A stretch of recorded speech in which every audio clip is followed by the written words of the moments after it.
Κάποιοι την αποκαλούν μπλε πλανήτη, αφού το 70% της επιφάνειάς της καλύπτεται από νερό. Μεσόγειος θάλασσα σημαίνει μέση της γης. Έχει μεσοβάθος 1500 μέτρα, ενώ το πιο βαθύ σημείο της ονομάζεται Καλυψό και βρίσκεται στο Ιόνιο στα 5.267 μέτρα. Αποτελεί για εκατοντάδες χρόνια ένα σταυροδρόμι πολιτισμών από την Ευρώπη, την Αφρική και την Ασία. Η Μεσόγειος φιλοξενεί και προσφέρει πρωτογενή τροφή και απασχόληση σε πολλά εκατομμύρια ανθρώπων που ζουν στις ακτές της ή σε κοντινή απόσταση από αυτές. Η σπουδαιότητά της έγκυται και στον εντυπωσιακό υποβρύχιο κόσμο της, καθώς και στην υψηλή βιοποικιλότητά της. Ελάτε λοιπόν να δούμε ένα δείγμα από τον υπέροχο θαλάσσιο κόσμο της Μεσογείου με πλάνα και φωτογραφίες που λήφθηκαν αποκλειστικά στον τόπο μας.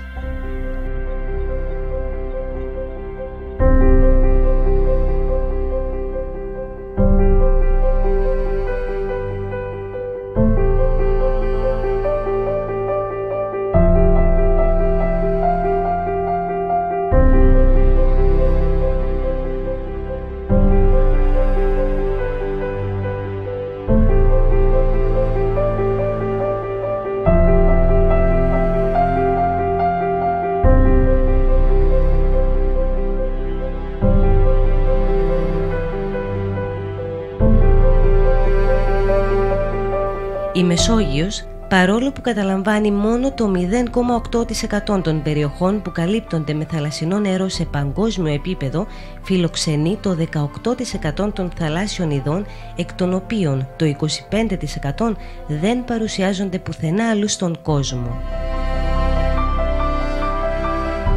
Μέχρι σήμερα έχουν αναγνωριστεί 17.000 είδη θαλάσσιων οργανισμών στη Μεσόγειο, από τα οποία 750 είναι ψάρια.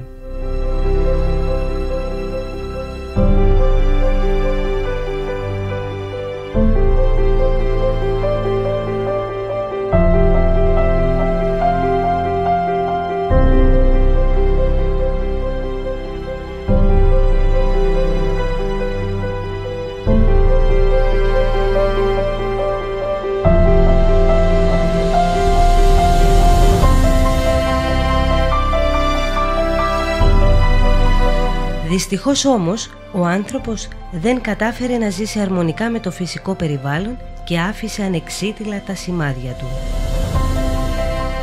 Μία από τις μεγαλύτερες απειλές για τα θαλάσσια οικοσυστήματα της Μεσογείου και κατ' επέκταση και της Κύπρου, που βρίσκεται στο νοτιοανατολικότερο άκρο της Ευρώπης, είναι και η υπεραλίευση. Τι εννοούμε με τον όρο υπεραλίευση?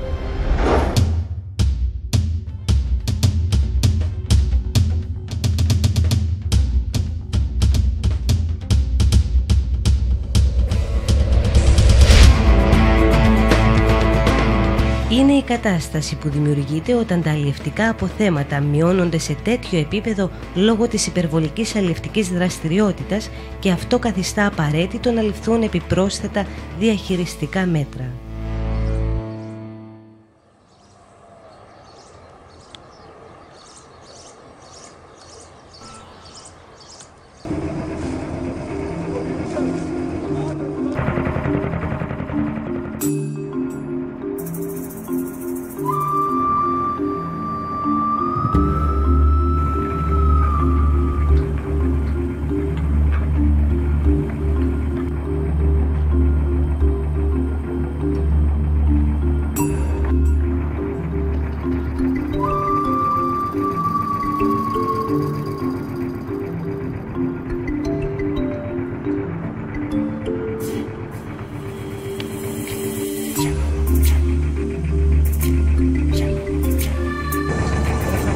Γάμα το σήμερα Ραφαέλιο, δεν έχει τίποτα. Ανικόπημα.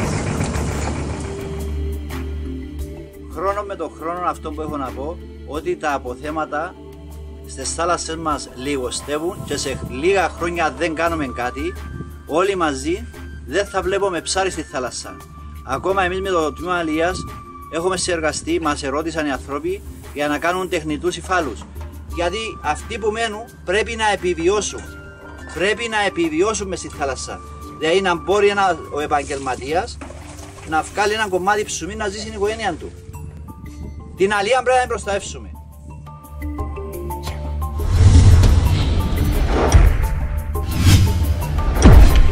Είναι ακριβώς για τον λόγο αυτό που εμείς αναζητούμε εναλλακτικούς τρόπους και μεθόδους για να διαχειριστούμε την αλία και να προστατεύσουμε το θαλάσσιο περιβάλλον, έτσι ώστε οι ψαράδες μας να μπορούν να ζήσουν αξιοπρεπώς από το επάγγελμα αυτό και ταυτόχρονα να διαφυλάξουμε τις θάλασσές μας υγιείς, ζωντανές και παραγωγικές, ώστε οι επόμενες γενναίες να μπορούν να την απολαμβάνουν.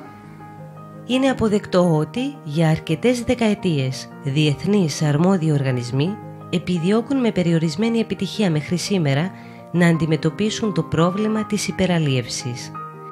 Ιδιαίτερα στη Μεσόγειο, η διαχείριση των αλλιευτικών πόρων είναι πιο περίπλοκη από ό,τι σε άλλες θαλάσσιες περιοχές λόγω της πολυειδικής αλλιείας, δηλαδή της ταυτόχρονης αλλίευσης πολλών ειδών με το ίδιο αλλιευτικό εργαλείο ή μέθοδο. Στην Κύπρο, σημαντικά αλλιευτικά πεδία έχουν γίνει φτωχότερα και γίνεται όλο και δυσκολότερο για τους ψαράδες να επιβιώσουν. Το Τμήμα Αλίας και Θαλασσίων Ερευνών εφαρμόζει στοχευμένα μέτρα που αποσκοπούν στη μείωση της υπεραλίευσης. Μεταξύ των μέτρων αυτών είναι και η δημιουργία θαλάσσιων προστατευόμενων περιοχών με τεχνητούς υφάλους, που αποτελεί μια εναλλακτική προσέγγιση, ένα εργαλείο για τη διαχείριση της αλίας και συμβάλλει στην ανάκαμψη των ιχθυαποθεμάτων και στον εμπλουτισμό των παρακείμενων με τους τεχνητούς υφάλους περιοχών. Η δυνατότητα αυτή ήταν εφικτή μέσω της χρηματοδότησης από το επιχειρησιακό πρόγραμμα αλίας για την περίοδο 2007-2013 που έχει ολοκληρωθεί και θα συνεχιστεί μέσα από το πρόγραμμα Θάλασσα 2014-2020 που βρίσκεται σε εξέλιξη, όπου προβλέπεται ο εμπλουτισμός των υφιστάμενων προστατευόμενων περιοχών με τεχνητούς ύφαλους και η δημιουργία 2 νέων στις θαλάσσιες περιοχές Λάρνακας και πόλης Χρυσοχούς. Και τα 2 προγράμματα συγχρηματοδοτούνται από την Ευρωπαϊκή Ένωση και την Κυπριακή Δημοκρατία. Τι εννοούμε όταν μιλάμε για θαλάσσιες προστατευόμενες περιοχές με τεχνητούς ύφαλους? Είναι ένας γενικός όρος που αναφέρεται στις θαλάσσιες περιοχές που περιλαμβάνουν τεχνητούς ύφαλους και διέπονται από ένα καθεστώς προστασίας, όπου προνοούνται διάφορες απαγορεύσεις όπως η αλία και η ρύθμιση της διέλευσης σκαφών. Η θεσμική τους κατοχύρωση προέρχεται από εθνική νομοθεσία. Τι είναι η τεχνητή ύφαλη? Πρόκειται για κατασκευές ή σκάφη που ετοιμάζονται κατάλληλα και μιμούνται τα χαρακτηριστικά και τις ιδιότητες ενός φυσικού ύφαλου. Προσφέρουν δηλαδή στους θαλάσσιους οργανισμούς ασφαλές καταφύγιο, χώρο αναπαραγωγής, διατροφής και ανάπτυξης. Ποιοι είναι οι στόχοι που μπορούν να επιτευχθούν με τη δημιουργία θαλάσσιων προστατευόμενων περιοχών με τεχνητούς ύφαλους? Απότερος σκοπός είναι η δημιουργία καταφυγίων ψαριών και η αύξηση των αλλιευτικών αποθεμάτων. Παράλληλα, επιτυγχάνονται και άλλοι στόχοι, όπως η προστασία της θαλάσσιας βιοποικιλότητας, η προώθηση της επιστημονικής έρευνας, η ευαισθητοποίηση του κοινού, η προώθηση της περιβαλλοντικής εκπαίδευσης, καθώς και η αναψυχή και η προσέλκυση του καταδυτικού τουρισμού.